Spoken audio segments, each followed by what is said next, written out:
Imagine our world expanding to a base on the moon, or an internet that comes from space. It all might come sooner than you think. The biggest thing keeping humans from invading space is the cost of rockets. Liftoff.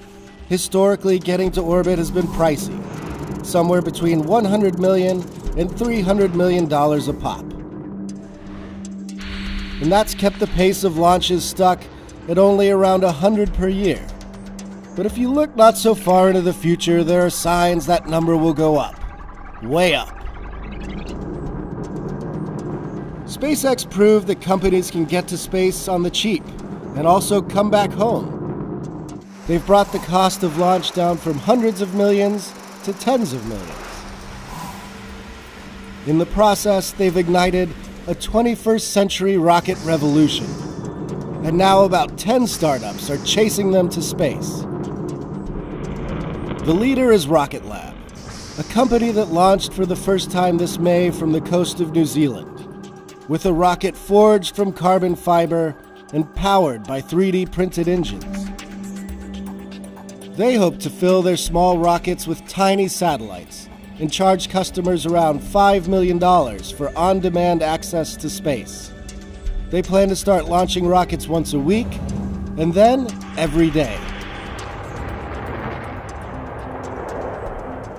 But there's just one problem with all of this: economics. Someone's gonna have to buy rides on all those rockets.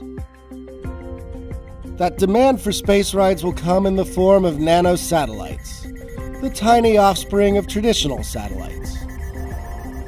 Companies like Google, SpaceX, Samsung, and others have big plans to send thousands of these cubes into space to beam internet back to the entire planet.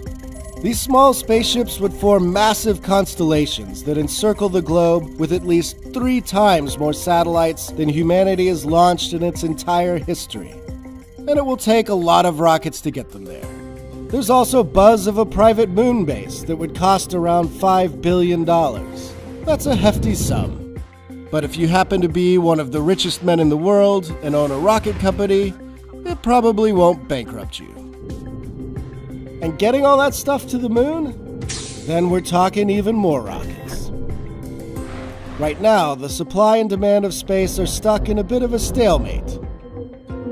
A staring contest to see which will move first. But the cost of launch is dropping, and fast. When the demand curve and the supply curve meet, 100 launches a year will become 365. A launch every day, and maybe more. That's when we'll become a truly spacefaring species. And it may happen sooner than you think.